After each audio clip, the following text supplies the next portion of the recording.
Namaskaram, Sadhguru. Indians don't know the greatness of this culture. How to bring back the pride, Sadhguru?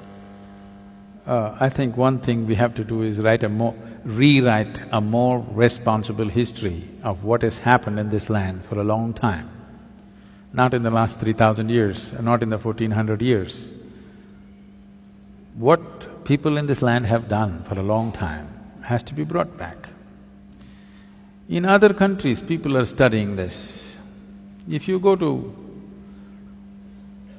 there are Lebanese people, if you study in a school in Lebanon, you will read about how Indian workers, Indian sculptors, Indian elephants, Indian yogis came and built a Phoenician temple 4,300 years ago in Lebanon, which is called as Baalbek, which is a phenomenal temple.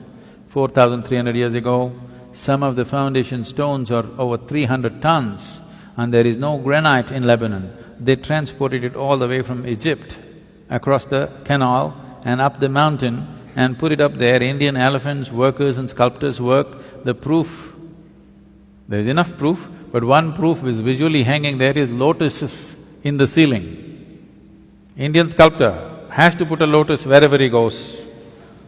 Where would a Lebanese sculptor have seen a lotus? Obviously there are no lotuses there.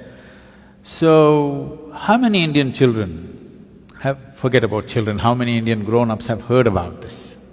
No. The Tamil kings went and built Angkor Thom and Angkor Wat in Cambodia.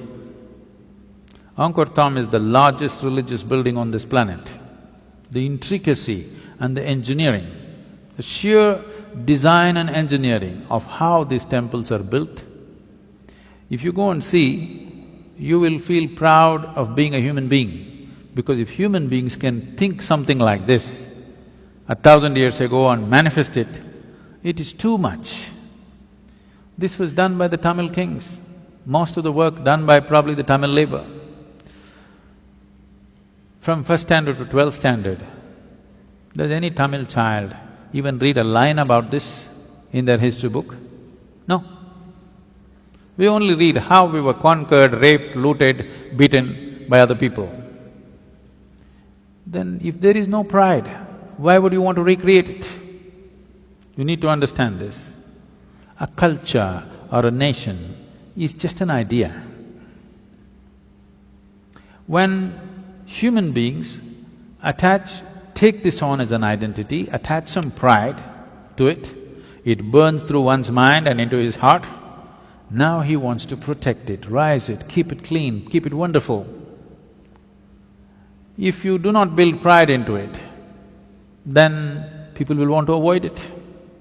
Everybody will want to avoid it. Now, whatever you think is most successful in the world, you will want to imitate that. Today, our idea of success has become purely economic, not aesthetic, it is not intelligence that we value, it is not wisdom that we value, it is not beauty or aesthetics that we value, it is not spiritual attainments that we value. Who is the big man in Coimbatore, if I ask? People will only name the richest man in the town. They will not name the wisest man in town, the most beautiful man in town, most meditative man in town. No, the richest man in town is the biggest man. So who is the biggest whatever?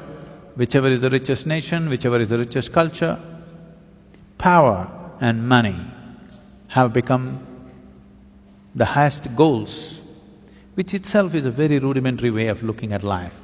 Because of that, right now, I promised the American meditators, next 2 years I'm going to invest a lot of time in United States, because knowingly or unknowingly, they have taken on the leadership in the world. In a sense, see, if all the American people wear blue workman's clothes, half the world is wearing Americans' workman's clothes. You just go to any city, Mumbai or Chennai or Bangalore especially, you look down below the knees, more than 60% is wearing blue denims. When we have the most intricate weaves, there are over 120 weaves in the country which are unique and many of them are dying. No other culture on the planet has the variety of weaves that India has. All of them will die. Chinese silk is going to kill it unless all of you ladies make at least 20% of your wardrobe into handmade Indian weaves. They will all vanish in the next 10 or 15 years. Why is everybody wearing not even American executives' clothes, American workman's clothes? As if that's not enough, if they tear their trousers, everybody tears their trousers. Yes. It's all torn, but in a very expensive way. Now, if Americans put carbon dioxide in a bottle and drink it, even a kindergarten child knows human body needs oxygen, not carbon dioxide. But because America drinks carbon dioxide and says this is the real thing, more than half the world drinks carbonated water today.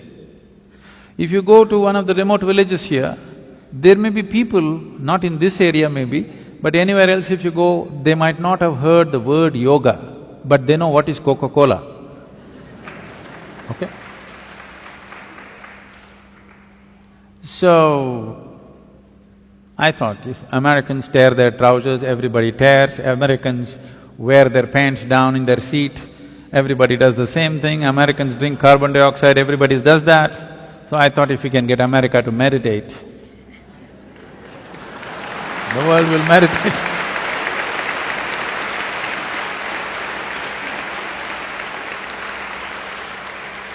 So, we are doing a little bit of a big push in the next 2 years in United States. We want America to meditate.